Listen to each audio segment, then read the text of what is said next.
नमस्कार, news watch India देख रहे हैं आप। मैं हूं आपके साथ सुरभि राजपूत। बुलेटिन की शुरुआत करेंगे और बात करेंगे सबसे पहले रामपुर की। समाजवादी पार्टी के राष्ट्रीय महासचिव मोहम्मद आजम खान को भड़काऊ भाषण से जुड़े एक और मामले में बड़ी राहत मिली है। एमपी एमएलए मजिस्ट्रेट कोर्ट ने इस मामले में आजम खान को दोषमुक्त कर दिया है। ये मामला आम आदमी पार्टी के प्रदेश प्रवक्ता फैसल खान लाला द्वारा 2 अप्रैल 2019 को शहर कोतवाली में दर्ज कराया गया था। आरोप था कि 29 मार्च 2019 को सपा कार्यालय में आयोजित कार्यक्रम के दौरान आजम खान ने तत्कालीन जिलाधिकारी, अपर जिलाधिकारी, एसडीएम सदर और सिटी मजिस्ट्रेट के खिलाफ विवादित और भड़काऊ बयान दिए थे। देखिए, मामला 2/4/2019 को फैसल खान लाला जो उस समय कांग्रेस पार्टी के नेता थे, आजकल आम आदमी पार्टी के नेता हैं, उन्होंने दर्ज कराया था आजम खान के खिलाफ। और इस मुकदमे में आरोप ये था कि 4 अधिकारियों के खिलाफ अभद्र टिप्पणी करने का आरोप था, जिसमें जिलाधिकारी, उप जिलाधिकारी, अपर जिलाधिकारी और सिटी मजिस्ट्रेट के खिलाफ अभद्र टिप्पणी का आरोप था। तो इसमें आज कोर्ट ने क्या फैसला सुनाया? सभी आरोपों से दोषमुक्त कर दिया है माननीय न्यायालय ने। ये मामला कब दर्ज हुआ था? 2/4/2019 को दर्ज हुआ था। 29/3/2019 की घटना दर्शाई गई थी कि मोहम्मद आजम खान ने इन 4 अधिकारियों के खिलाफ अभद्र टिप्पणी करते हुए एक भाषण अपने सपा कार्यालय में दिया, ये ऐसा आरोप था। चलिए, बात होगी अब मेरठ की, जहां नगर निगम मेरठ ने प्रॉपर्टी टैक्स से जुड़े बिल लगभग सभी भवन स्वामी तक पहुंचा दिए हैं, लेकिन इसके बावजूद शहर के बड़े बकायेदारों ने अब तक टैक्स जमा नहीं किया है। शासन की ओर से नगर निगम को प्रॉपर्टी टैक्स वसूली का 250 करोड़ रुपए का लक्ष्य दिया गया, जबकि तय लक्ष्य के मुकाबले अभी तक अपेक्षित राशि निगम के खाते में जमा नहीं हो सकी है। नगर आयुक्त के आदेश और महापौर के निर्देश पर नगर निगम ने टैक्स जमा कराने के लिए कई काउंटर खोले हैं ताकि आम लोग आसानी से भुगतान कर सके। वहीं बड़े बकायेदारों से वसूली को लेकर नगर निगम ने सख्त रणनीति तैयार की है।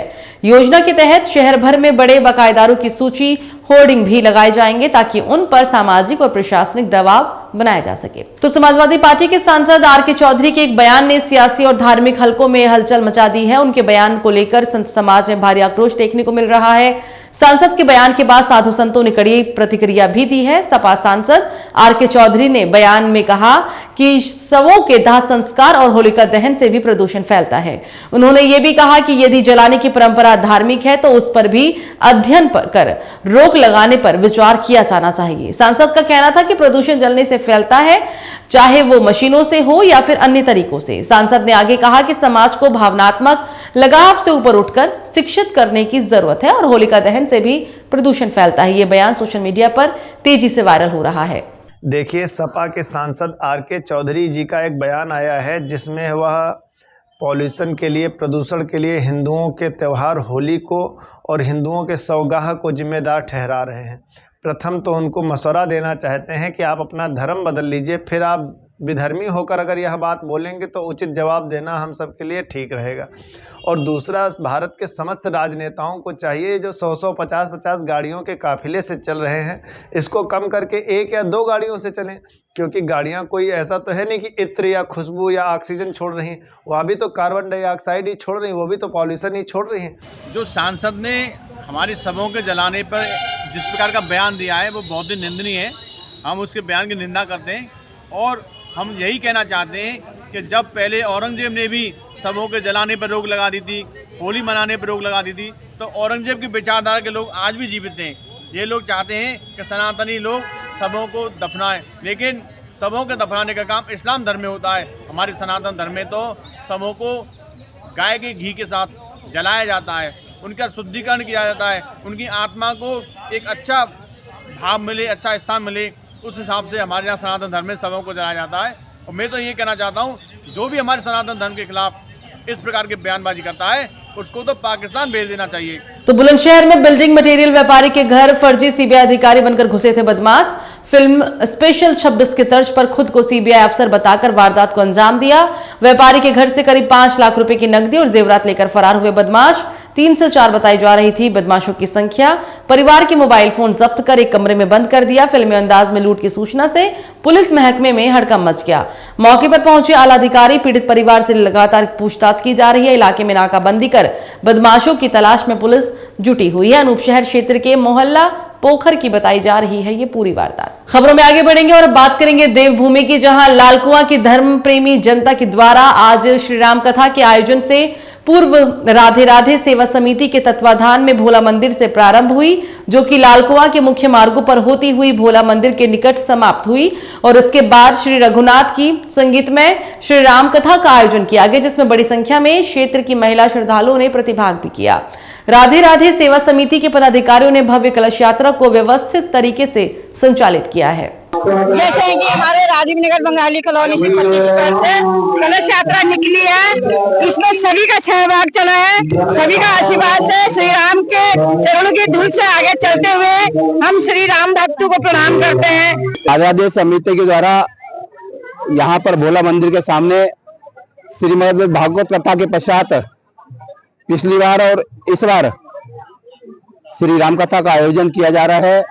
और राम कथा का आयोजन जैसा कि सनातन धर्म की परंपरा है, हम कलश यात्रा निकालते हैं और कलश यात्रा निकालने के पश्चात हमारे जो परम श्रद्धेय आचार्य जो कथावाचक हैं डॉक्टर पंकज मिश्रा जी, बहुत ही विद्वान हैं, उनके द्वारा आगामी 9 दिनों तक अपने मुखार बिंदु से श्री राम कथा का श्रवण कहा जाएगा और जितने भी श्रद्धालु हैं उसका श्रवण करेंगे।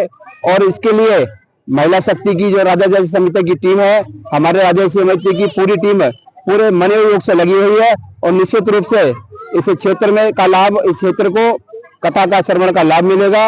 और यही मेरा कहना है कि अधिक से धर्म प्रेमी जनता और क्षेत्र की जनता से निवेदन करता हूँ कि इस श्री राम कथा का श्रवण करने हेतु अधिक से अधिक संख्या में यहाँ पर उपस्थित हो और अपने मन में जो धार्मिक परंपरा का जो चल रहा है, स्वरूप चल रहा है, उसको ग्रहण करें।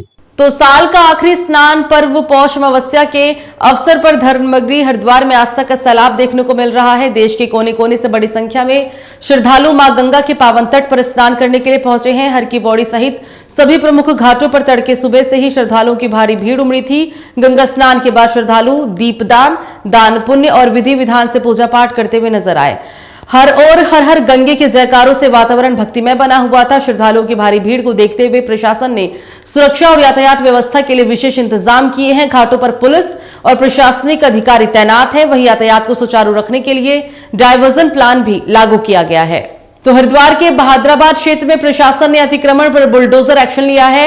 यूपी सिंचाई विभाग की जमीन पर गंग नहर किनारे अस्थायी और अस्थायी अतिक्रमण जमा हुआ था, जिसको लेकर विभाग की ओर से अतिक्रमणकारियों को नोटिस भी जारी किया गया था। बावजूद इसके अतिक्रमण नहीं हटाया गया, जिसके बाद जिला प्रशासन की टीम ने मौके पर पहुंचकर जेसीबी मशीन से अतिक्रमण को ध्वस्त कर दिया। एसडीएम और पुलिस बल की मौजूदगी में अतिक्रमण के खिलाफ ताबड़तोड़ कार्रवाई की गई है। तो अखिल भारतीय अखाड़ा परिषद के अध्यक्ष महंत रविंद्र पुरी ने मनीषा चौहान को यूथ आइकन बताते हुए कहा कि अनुशासन, संयम और परिश्रम ने उन्हें इस मुकाम तक पहुंचाया है। वहीं कॉलेज के प्राचार्य प्रोफेसर सुनील कुमार बत्रा ने मनीषा को हिमालयी दीवार की संज्ञा दी। लक्ष्य पर फोकस और निरंतर प्रयास से ही सफलता हासिल होती है, उन्होंने कहा। अखिल भारतीय अखाड़ा परिषद के अध्यक्ष महंत रविंद्र पुरी ने मनीषा चौहान को यूथ आइकन कहा और कहा कि अनुशासन, संयम और परिश्रम ने ही उन्हें इस मुकाम तक पहुंचाया है। तो बुलेटिन में फिलहाल मेरे साथ इतना ही। नमस्कार।